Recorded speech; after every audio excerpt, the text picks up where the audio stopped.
Willkommen, bienvenue, welcome to another live stream. This is IPSA Kind of Magic. Frankly, it's the one place where IPSA members can get reassured they're doing the right thing for the right people at the right time. It's all about gathering information that is relevant to people. It's about refining it down and making sure it's relevant. Now, today's topic in that line is too much data, not enough clarity. And to start us off, as ever, Hamish McClay.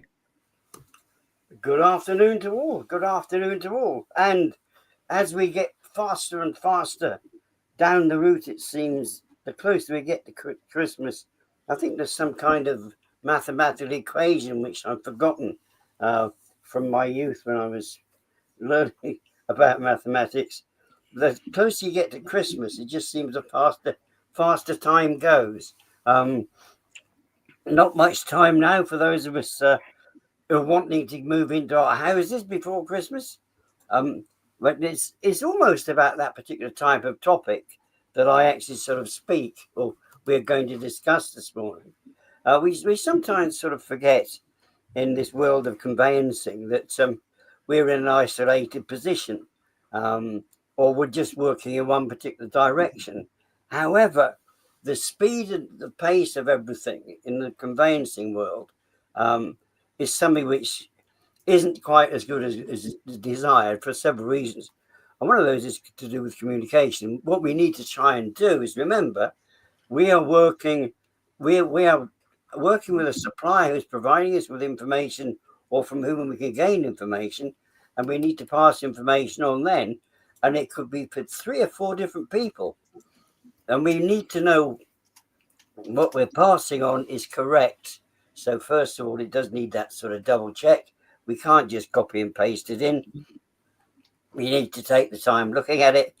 And if we see any queries in that, in order to keep everything moving as swiftly as possible, we actually then check through it. Is there anything missing?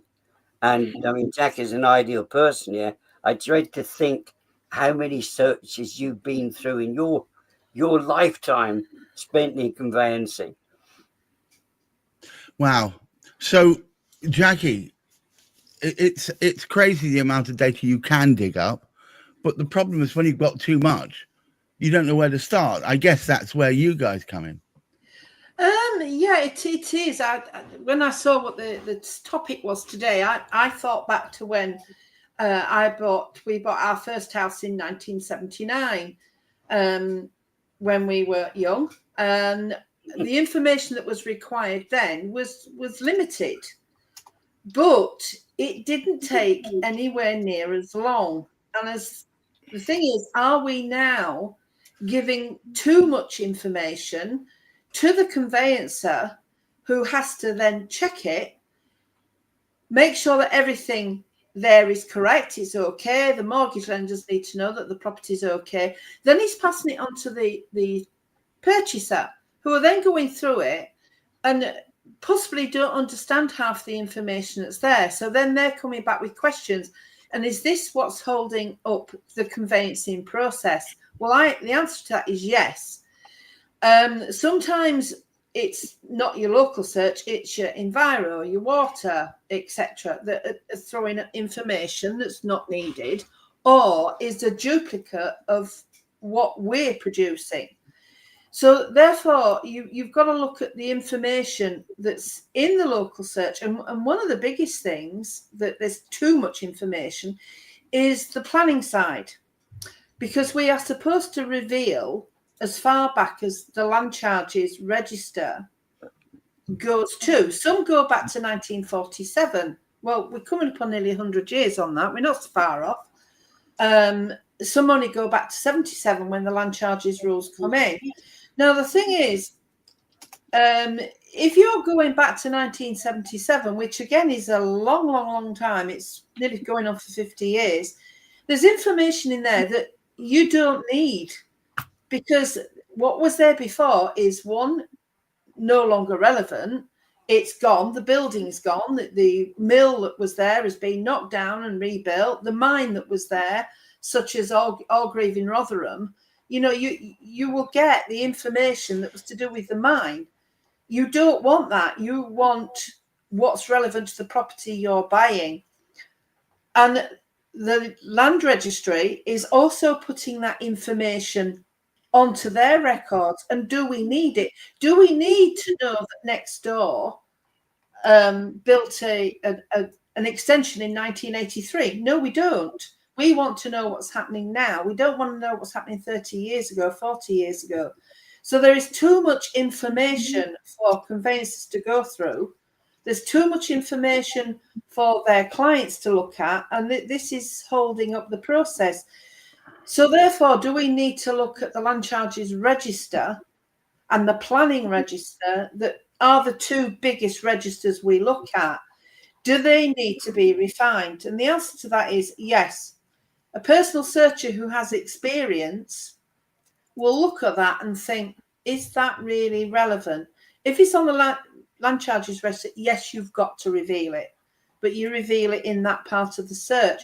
But do we need to know that in 1983 somebody wanted an application for a garden shed or a garage? No, we don't, because the garage is there, it exists, and it's existed since, say, 1985. So you don't need to know that. So therefore, we need some legislation, or whatever it is they need now, to say, let's not reveal back to 1977. Let's go back to, say, 1990, in fact, the year 2000, because we're 25 years old in the year 2000. The information we're giving is just getting far too much, and a lot of it is just not relevant anymore. So it's about being up to date as to what's really relevant now, and not just keep churning out the same old, I guess. Yeah, it is, because, I mean, it did come in that some councils kept planning records for 10 years. Right. And that was it. So we went back to 2015. You didn't go prior to that. Now, perhaps with a listed building or something like that, you do need the relevant information, because you want to know if that double glazing did have permission in the listed building. Was it given permission prior to it being listed? But when you've got, like your garage extension, your shed extension, your two-story extension at the back that is there, and the land charges will say whether that, because it would have been granted conditionally, so the land charges will give you that. But do you need to know? Because there's just, we're going absolutely ridiculous on the amount of information that conveyancers now have to look at. And they're not just dealing with your property, remember, they're probably dealing with another 30 or 40 different conveyancing files. Right. So if they've got to look at all those searches and that information and check it, it's just getting a minefield. It does sound quite difficult to work out. And Hamish, I would have thought in your practice, if you wouldn't mind swiftly unmuting, sir, sorry. I would have thought in your practice you've come across an ever need to focus in on the right data. Well, yeah, I think this is one of the things. We are very, very pleased to a certain extent because the land charges information that is now available through the land charges information, that's now available through the land charges rather than going direct to the council for it. Right. There is a challenge with transition in some cases if you're not too careful. And there was a film, wasn't there? I never saw the film, but I always remember it, Lost in Translation, because in fact we get lost in translation communicating our brain with somebody else's. They don't understand what we're saying half the time. Not necessarily because it's garbage, but because we think in different ways. And it's much the same sort of thing. Now, material information is meant to be material information. And the land charges, as Jackie said, you need to make sure that there's nothing outstanding there. You don't want to charge against the property or money to be paid or anything of that nature. So it is important. However, unfortunately, land registry are an intermediary in all of this. They just receive stuff. I mean, basically, it goes in. They use AI. Now, AI is not human. They use AI, and it might be a good use of AI. I'm not so sure. They might be able to fix it, but it will take over all sorts of information, actually, from the council records, including stuff, as Jackie said, it goes back to 1947. Do you really? So that needs to be looked at and refined. Now, what do you do as a researcher? What do you do as an agent? What do you do as a search provider? Well, there's several different things. Now, unfortunately, if you're a desktop provider, you don't really necessarily know it. Plus the fact there's a very, very good chance you're actually really involved in a very complicated type of corporate provision, in that you've got just mountains and mountains of paperwork just coming through sort of all the time.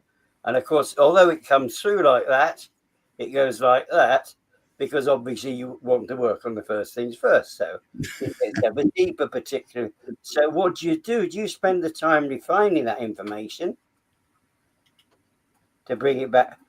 But that doesn't bring your, if you refine it, it brings down the information in the search, but it doesn't bring down your workload. Your workload stacks as you're doing the refine. So basically, you don't have time to do it.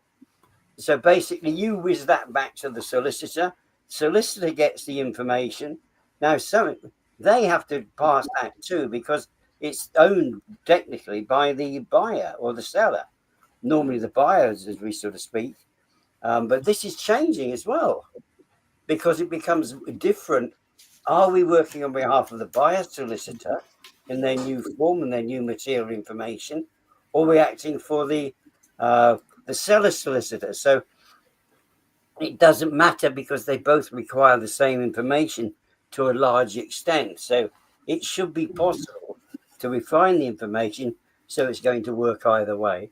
And that takes, but it doesn't matter for somebody who is working on it from a local perspective. They understand, they know, and also, if you like, they've done it quite a lot of times before.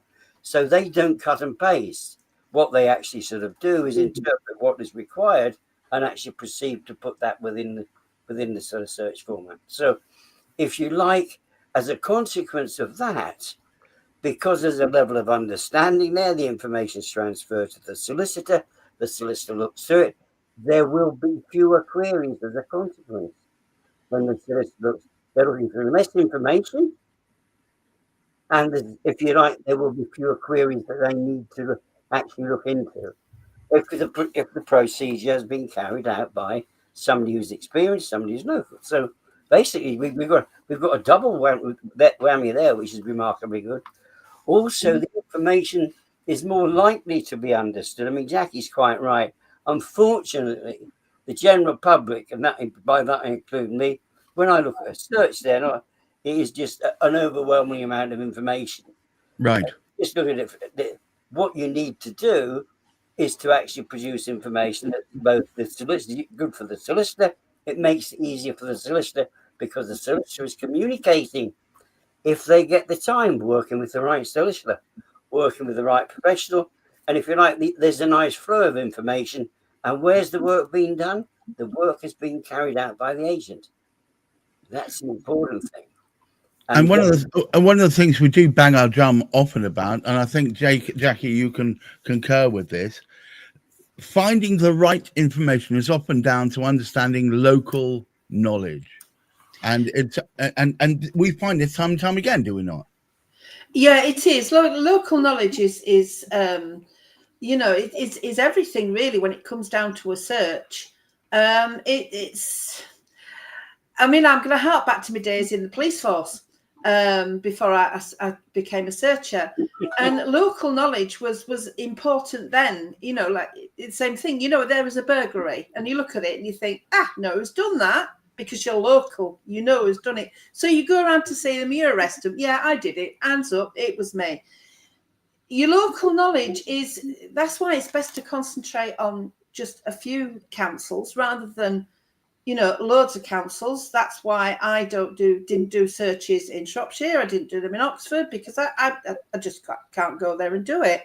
I rely on Hamish's firm or Heather's firm to use that local knowledge. They know about that new development. They know if there's a Section 106 agreement on it.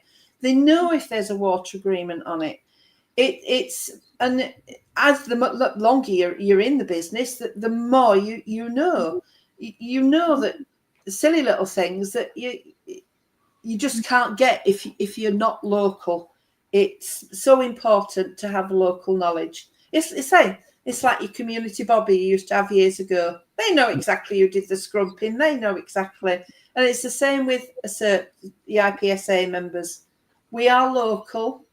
We don't want to do national because we can rely on someone else who's in that area to have this exactly the same local knowledge that we have in our area. So local knowledge is very, very important. It's whether there was a tanning factory up the road. If it was an abattoir. Those silly little things that people that aren't in the area don't know. That make all the difference, frankly. Before I conclude this, I just want to say that it's always been the way within IPSA that IPSA, is that the relevant person for that locality does the search. It's basically a non-competing pact between a whole bunch of people with a similar agenda, which is to help people get the right information to be able to make the right decisions. Hamish, would you care to take us home? Well put, both particularly by Jackie. When we go back to that local association, I forgot about what she did in her earlier days. There's another. Yes, we won't go any further about what I used to get up to. But, I knew locally where to actually go to avoid the police. This was one of the great things about that, was people coming into the district didn't. But it is very much so. It's something. It's the simplicity in a way of actually sort of doing it. And I'll just put it in perspective as well. We had, for goodness knows how long, information on our Cherwell District Council. They were awaiting the build of a new station in Kidlington to sort of link up with Bicester Village that excites a lot of people. And for a period of about 7 years, we had this thing about a station being built. Now, that appeared everywhere within Cherwell District. Right. And in Oxford District and in South Oxfordshire. So it always had that on there. So we could add this little note when it said about this train station. This is based. We could actually just put down, we could add to the information.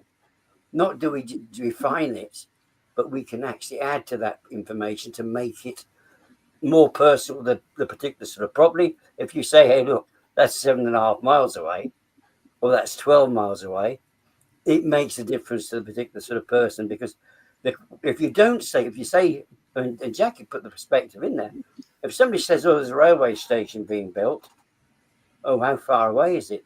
Are they building a railway? Is it going to...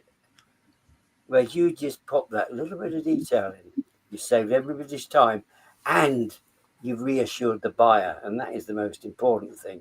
You've reassured the buyer. Well, do you know what? Buying and selling property is an insecure proposition at best. Reassuring the buyer is frankly a fundamental action that needs to be taken to make sure the deal goes through without everybody getting stressed out. And frankly, at this time of year, that's exactly what we need. I just want to thank Hamish McClade for having set this thing up in the first place. And of course, Jackie Dyson, friend of the show, Yorkshire Search Agency, technically retired, but still very much with a hand in the mix. And thank you so much for your great insight. And to you out there, thank you for watching with us. I just suddenly saw a whole bunch of people turn up. Thank you for watching. If you haven't seen it before, each week we talk about the reasons why IPSA, the Independent Property Search Association, oh my goodness, are what they are. what they stand for, and most importantly, why you perhaps should think about using them rather than going to a factory conveyancer or just throwing it at your solicitor and hoping they make a good hash of it. These people will find the right information, as I've often said, sort of John Lewis type approach, for trying to curate out of the many options out there the right and best information for you. So therefore you can actually make a decision with the assurity of knowing you've got the right information, cats notwithstanding. And thank you so much for your watching. Get your feet on the ground, keep reaching for the stars, and please, in these troubled times, look after your mental health. Bye bye now. Bye.